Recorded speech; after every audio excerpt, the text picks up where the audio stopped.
Breaking news చూస్తున్నాం. Formula ఈ race కేసులో దర్యాప్తు సంస్థలు దూకుడు పెంచాయి. ఏసీబీ ఈడీ మొదటి రౌండ్ విచారణ పూర్తి అయింది. రేపటి నుండి రెండో రౌండ్ విచారణకు ఏసీబీ సిద్ధమైంది.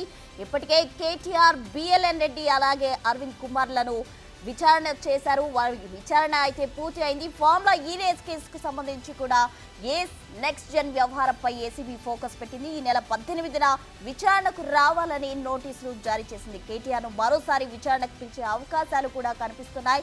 ఫార్ములా ఈ రేస్ కేసులో దర్యాప్తు సంస్థల దూకుడుగా వ్యవహరిస్తూ ఉన్నాయి. ఇప్పటికే మొదటి రౌండ్ విచారణ పూర్తి చేయగా ఏసీబీ రెండో రౌండ్ విచారణకు సిద్ధమైంది. ఇప్పటికే మాజీ మంత్రి కేటీఆర్, సీనియర్ ఐఏఎస్ అధికారి Arvind Kumar, HMDA retired chief engineer BLN రెడ్డిని విచారించారు. రేస్ నిర్వహణలో తొలి ప్రమోటర్గా ఉన్న నెక్స్ట్ జన్ వ్యవహారం పైన ఏసీబీ ఫోకస్ చేసింది. ఈ క్రమంలో ఈ నెల 18న విచారణకు రావాలని నోటీసులు జారీ చేసింది.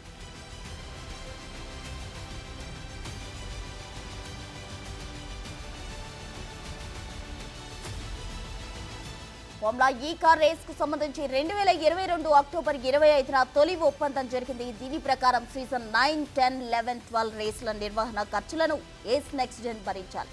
హైదరాబాద్ లో 2023 ఫిబ్రవరి 10, 11 తేదీల్లో సీజన్ 9 రేస్ జరిగింది. అనంతరం 2024 ఫిబ్రవరిలో జరగాల్సిన సీజన్ 10 రేస్ కోసం ఫార్ములా ఈ ఆపరేషన్ సంస్థకు 2023 మేలోనే 50% సొమ్ము చెల్లించాల్సి ఉన్న నెక్స్ట్ జన్ ముందుకు రాలి. సీజన్ 9తో తమకు నష్టం వాటిల్లిందంటూ చేతులెత్తేసింది. ఈ క్రమంలో దాంతో ప్రమోటర్ పాత్రను హెచ్ఎండిఏనే పోషించాలని అప్పటి మంత్రి కేటీఆర్ జారీ చేశారు. దీంతో 2022-23 అక్టోబర్ 5, 11 తేదీల్లో 45.71 కోట్ల రూపాయలు ఎఫ్ఈఓకు హెచ్ఎండిఏ బదిలీ చేసింది. ఈ వ్యవహారమే ఇప్పుడు వివాదానికి కారణమైంది. తన బాధ్యత నుంచి తప్పుకున్న నెక్స్ట్ జన్ మీద ఎలాంటి చర్యలు తీసుకోకపోవడం పైన ఏసీబీ ఆరా తీస్తోంది.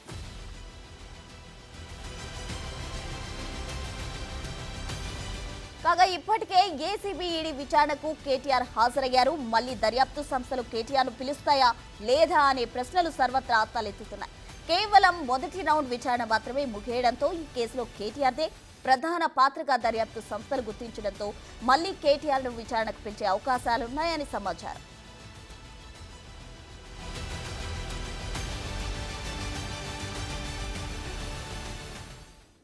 కేటీఆర్ ఈ కార్ రేస్ కు సంబంధించి దర్యాప్తు సంస్థలు అయితే దూకుడు పెంచాయి. ఇప్పటికే ఏసీబీ ఈడీ ఫస్ట్ రౌండ్ ముగిసింది. రేపటి నుండి ఏసీబీ అధికారులు రెండో రౌండ్ స్టార్ట్ చేయబోతున్నారు. మరోసారి కేటీఆర్ ను కూడా పిలిచే అవకాశాలు కనిపిస్తున్నాయి. దీనికి సంబంధించి పూర్తి వివరాలు అందించేందుకు మా ప్రతినిధి సురేష్ సిద్ధంగా ఉన్నారు. సురేష్,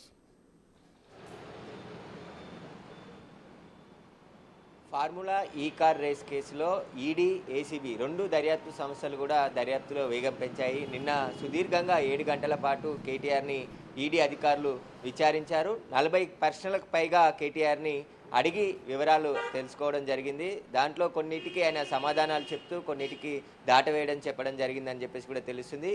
కానీ కేటీఆర్ ప్రెస్ మీట్ పెట్టి నిన్న మాట్లాడడం జరిగింది. ఏదైతే విచారణ జరుగుతున్నదో విచారణని రాజకీయంగా లబ్ధి చేకూరే విధంగా ఆయన మాటలు ఉన్నాయి తప్ప విచారణకు సహకరించి విచారణను పూర్తిగా ఎదుర్కొంటే తప్ప అన్ని విషయాలు బయటికి రావని చెప్పేసి కోర్టులు కూడా అభిప్రాయపడ్డప్పటికీ కూడా ఇది రాజకీయ కక్ష సాధింపు కేసులే అని చెప్పేసి కూడా ఆయన రాజకీయ లబ్ధి, సానుభూతి పొందడం కోసమే ఎక్కువగా ప్రయత్నిస్తున్నాడు. అదే విషయాలు ఎక్కువగా మాట్లాడడం జరిగింది. కానీ నిజానికి ఈడీ ఆఫీస్లో నిన్న కేటీఆర్ని ప్రశ్నల వర్షం కురిపించారు. ఏదైతే ఫెమా ఉల్లంఘనలు ఎందుకు జరిగాయి, ఆర్బీఐ రూల్స్ ఎందుకు పాటించలేదు, ముఖ్యంగా కేబినెట్ అనుమతి ఎందుకు తీసుకోలేదు, వీటన్నిటికి సంబంధించిన ప్రశ్నలు అడిగారు. ఎందుకంటే ఆర్బీఐ నిబంధనలు పాటించినందుకే హెచ్ఎండిఏకి అదనంగా 8 కోట్ల రూపాయల భారం పడింది. అది ఇన్కమ్ ట్యాక్స్ కట్టాల్సి వచ్చిందని చెప్పేసి కూడా ప్రభుత్వం ఫిర్యాదులో పేర్కొంది. దానికి సంబంధించి కూడా ఈడీ ప్రశ్నించింది. నిబంధనలు ఎందుకు పాటించలేదు, బిజినెస్ రూల్స్ ఎందుకు పాటించలేదు, అనుమతులు ఎందుకు తీసుకోలేదు, ఒకవేళ ఎవరికి లబ్ధి చేకూరకుంటే మోసపూరితమైన ఒప్పందం కాకుంటే అనుమతులు తీసుకొని చేయొచ్చు కదా అని చెప్పేసి కూడా ఈడీ ప్రశ్నించినప్పుడు ఆయన సమయాభావం వల్ల మేము అనుమతులు తీసుకోలేకపోయాము, నేను ఆదేశించింది నేనే కానీ నిబంధనలు నియమాలు పాటించాల్సింది అధికారులు అని చెప్పేసి కూడా మొత్తం వ్యవహారాన్ని అధికారుల మీదకి తోసేసే ప్రయత్నం కేటీఆర్ చేస్తున్నారు. కానీ కేటీఆర్ మంత్రిగా ఉన్నారు, ఆయన గత ప్రభుత్వంలో నెంబర్ 2గా పనిచేశాడు కాబట్టి ఆయన ఆదేశాలని తూచా తప్పకుండా పాటించామని చెప్పేసి ఇప్పటికే అరవింద్ కుమార్, బిఎల్ఎన్ రెడ్డి ఈడీ ఎదుట, ఏసీబీ ఎదుట కూడా స్టేట్మెంట్ ఇవ్వడం జరిగింది. అయితే కేటీఆర్ని అనేక ప్రశ్నలు నిన్న ఈడీ అధికారులు అడగడం జరిగింది. అయితే ఆదేశాలు ఇచ్చింది నేనే, హైదరాబాద్ అభివృద్ధి కోసం ఫార్ములా ఈ కార్ రేస్ని తీసుకొచ్చాము, పెట్టుబడులు వస్తాయని చెప్పేసి తీసుకొచ్చామని చెప్పేసి మళ్ళీ ఈడీ ముందు అదే చెప్పడం జరిగింది. కానీ రూల్స్ ఎందుకు పాటించలేదు, మనీ లాండరింగ్ ఏమైనా జరిగిందనే దానిపైన అనేక క్వశ్చన్స్ కేటీఆర్ని ఈడీ అధికారులు వేశారు. కానీ 40 పైగా ప్రశ్నలు కేటీఆర్ని వేస్తే అక్కడ ఏసీబీ అడిగిందే మళ్ళీ ఈడీ కూడా అడిగిందని చెప్పేసి కేటీఆర్ నిన్న మీడియాతో మాట్లాడని చెప్పడం జరిగింది. విచారణకి సంబంధించిన విషయం కంటే రాజకీయ లబ్ధి పొందే విధంగా ఆయన ప్రెస్ మీట్ అంతా కూడా ఉంది. ప్రతి ప్రెస్ మీట్లో కూడా రాజకీయంగా లబ్ధి పొందడం, ప్రజల్లో సానుభూతి పొందే ప్రయత్నమే కేటీఆర్ చేస్తున్నారు. కానీ విచారణ ఎదుర్కొని అసలు ఏం జరిగింది, కేసులో ఎలాంటి నిబంధనలు ఎందుకు పాటించలేదు, ఒకవేళ ఎస్నెక్స్ట్ జైన్ కంపెనీ ఏదైతే ఒప్పందంకి సంబంధించి స్పాన్సర్షిప్ ఇస్తామని చెప్పేసి ముందుకు రావడం జరిగింది. 9వ సీజన్లో స్పాన్సర్షిప్ ఇస్తామని చెప్పేసి ఇచ్చారు. ఆ 10వ సీజన్కి ఎందుకు విత్డ్రా అయ్యారు, నష్టాలు వస్తే విత్డ్రా కావడం, లాభాలు వస్తే కొనసాగడం అనేది అగ్రిమెంట్లోనే చేసుకున్నారా, ఆ అగ్రిమెంట్లో ఎలాంటి నియమాలు పెట్టుకున్నారు మీరు ఆ కంపెనీతోనని చెప్పేసి కూడా కేటీఆర్ని ప్రశ్నించినట్టు తెలుస్తుంది.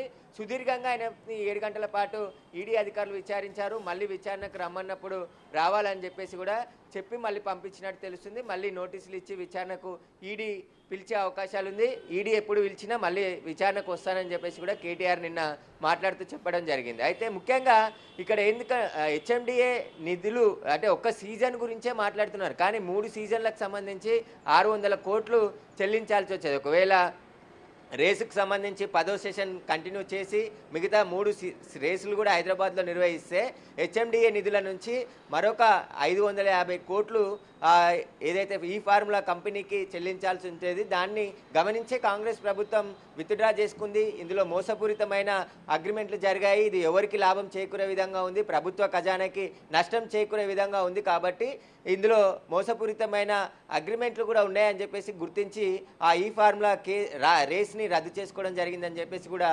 ప్రభుత్వం చెప్పింది. కాబట్టి ఇప్పుడు హెచ్ఎండిఏ నిధులను ఎందుకు మళ్లించారు, ఫార్ములా రేస్ కంపెనీకి స్పాన్సర్గా వచ్చిన ఎస్నెక్స్ట్ జెన్ కంపెనీపై ఎందుకు చర్యలు తీసుకోలేదు, ఒకవేళ అగ్రిమెంట్లోనే ఆ విధంగా మీరు ఏమైనా రూల్ పెట్టుకున్నారా, ఎందుకంటే లాభాలు వస్తే ముందుకు వెళ్ళాలి, నష్టాలు వస్తే ఆ కంపెనీ విత్డ్రా అయితే, ఒకవేళ ఆ నష్టాలు వచ్చినప్పుడు విత్డ్రా అయినప్పుడు కంపెనీపై ఎందుకు చర్యలు తీసుకోలేదు స్పాన్సర్షిప్ విత్డ్రా చేసుకున్నప్పుడు అని చెప్పి కూడా దానికి సంబంధించి క్వశ్చన్లు అడిగినట్టు. ఇంకొకటి ఇక్కడ ఎలక్ట్రో బాండ్లు కూడా, ఎందుకంటే గ్రీన్కో కంపెనీ నుంచి 41 కోట్లకు పైగా బీఆర్ఎస్ పార్టీకి ఈ కార్ రేస్కు సంబంధించిన అగ్రిమెంట్కు ముందే ఏదైతే ఎలక్ట్రో బాండ్లు వచ్చాయి, ఆ బాండ్లు వచ్చినందుకే ప్రతిఫలంగా ఈ గ్రీన్కో కంపెనీకి ఈ కాంట్రాక్ట్ ఇచ్చారనే దానిపై కూడా కేటీఆర్ని ప్రశ్నించినట్టు తెలుస్తుంది. ఎందుకంటే పెద్ద మొత్తంలో కేటీఆర్ బీఆర్ఎస్ పార్టీకి ఎలక్ట్రో బాండ్లు వచ్చాయి, 41 కోట్లకు పైగా, అంటే దాదాపు ఇందులో లబ్ధి చేకూరే విధంగా చేశారనే దానిపై కూడా ఆ కంపెనీకి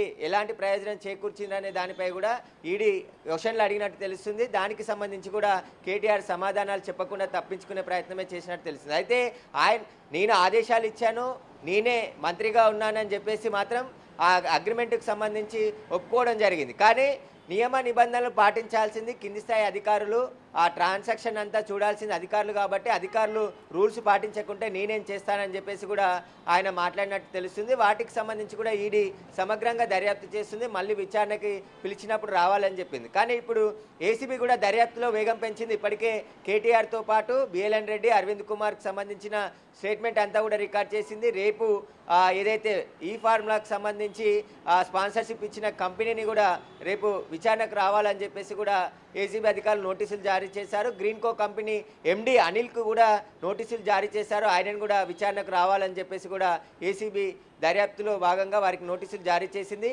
మరొకసారి కేటీఆర్కి నోటీసులు ఇచ్చి విచారణకు పిలుస్తారా, లేదంటే డైరెక్ట్గా ఏసీబీ అధికారులు అరెస్ట్ చేస్తారనేది కూడా సస్పెన్స్ కొనసాగుతుంది. ఇప్పుడు హైకోర్టు, సుప్రీంకోర్టు కూడా ఏసీబీ దర్యాప్తుకి గ్రీన్ సిగ్నల్ ఇవ్వడం జరిగింది. దర్యాప్తు చేయాలి, దర్యాప్తు చేస్తేనే అన్ని విషయాలు బయటికి వస్తాయి, ప్రైమరీ ఇన్వెస్టిగేషన్ దశలో ఉన్నప్పుడు మేము కేసుని క్వాష్ చేయలేమని చెప్పేసి కూడా అటు సుప్రీంకోర్టు, హైకోర్టు కూడా చెప్పింది. కాబట్టి ఇక ఏసీబీ దూకుడుగా ముందుకు వెళ్ళే అవకాశం ఉంది. ఈడీ మాత్రం మనీ లాండరింగ్, ఫెమా ఉల్లంఘనలకు సంబంధించే దర్యాప్తు చేస్తుంది. కానీ ఏసీబీ ఓవరాల్గా ఈ ఫార్ములా ఈ రేస్కి సంబంధించిన అగ్రిమెంట్లతో పాటు ఎవరెవరికి లబ్ధి చేకూరింది, అసలు ఈ కంపెనీని ఎలా తీసుకొచ్చారు, మొదటి సీజన్లో చెల్లింపులు ఏ విధంగా చేశారు, వీటన్నిటికి సంబంధించి ఓవరాల్గా ఏసీబీ దర్యాప్తు చేయబోతుంది. ఇక రెండో విడత విచారణకు కూడా ఏసీబీ సిద్ధమైనట్టు తెలుస్తుంది. Thank you Suresh.